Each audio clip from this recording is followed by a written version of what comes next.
नमस्कार, मी सोनल तांबे. Global Maharashtra 24 news बुलेटिनमध्ये तुम्हा सर्वांचं स्वागत. पाहूया आजच्या ठळक घडामोडी. फक्त ग्लोबल महाराष्ट्र 24 वृत्तवाहिनीच्या आपल्या हक्काचे विचार. आपल्या महानगरपालिकेच्या निवडणुका येत आहेत आणि कल्याण डोंबिवली महानगरपालिका जी आहे ही महानगरपालिका मुंबईच्या जवळच असणारी महानगरपालिका आहे आणि या ठिकाणी महायुतीमधून निवडणूक लढवावी अशा पद्धतीची आमची भूमिका आहे. जागा वाटपामध्ये या सगळ्या तीन पक्षामध्ये किती एकमत होतं अजून सांगता येत नाही आहे. पण रिपब्लिकन पार्टी ऑफ इंडिया हा तसा भाजपचा हा अपूर्वीचा मित्र आहे. त्यामुळे भारतीय जनता पार्टीने आपल्या कोट्यातून आम्हाला जागा द्याव्यात अशा पद्धतीची आमची मागणी आहे. 20 जागांची यादी प्रल्हाद जाधव आमचे कल्याण डोंबिवलीचे अध्यक्ष त्यांनी बीजेपीच्या अध्यक्षांकडे दिलेली आहे. रवींद्र चव्हाण यांच्याशी आपण बोलणार आहोत आणि भारतीय जनता पार्टीने त्या ठिकाणी पुढाकार घ्यावा आणि शिवसेना, राष्ट्रवादी काँग्रेस आणि आरपीआयला सोबत ठेवावा अशा पद्धतीची आपली भूमिका आहे. आणि कल्याण डोंबिवलीचा महापौर जो आहे हा महायुतीचाच होणार या दृष्टिकोनातून आपल्याला प्रयत्न करणं अत्यंत आवश्यक आहे. या भागातल्या ज्या स्लममध्ये राहणाऱ्या लोकांच्या समस्या आहे त्या समस्या सोडवण्यासाठी प्रयत्न करायचा आहे.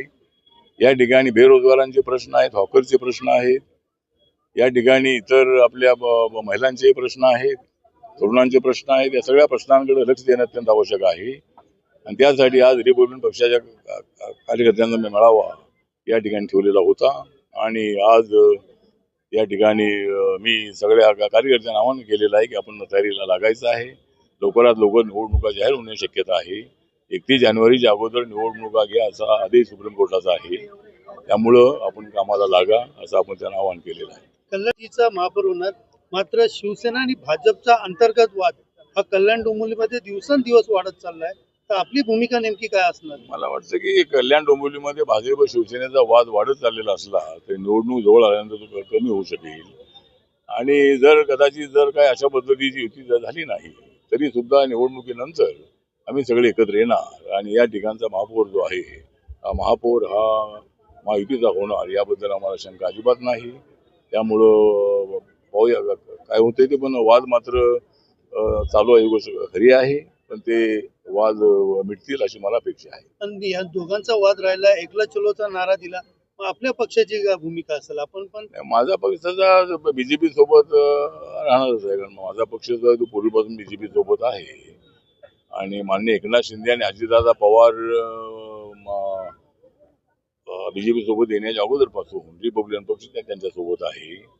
आता एवढे मोठे मित्र त्यांच्या बीजेपी सोबत आलेले असल्यामुळे रिपब्लिकन पक्षाच्या नावाची चर्चा होत नाही आहे. पण रिपब्लिकन पक्ष हा प्रामाणिकपणे बीजेपी सोबत आहे. नरेंद्र मोदींच्या विकासाच्या मुद्द्यावर आम्ही त्यांच्या सोबत आहोत आणि नरेंद्र मोदींच्या नेतृत्वाखाली देश अत्यंत उंच भरारी मारतो आहे. सगळ्या क्षेत्रामध्ये आपली मोठी प्रगती होती आहे आणि त्यामुळं आम्ही बीजेपी सोबत आहोत.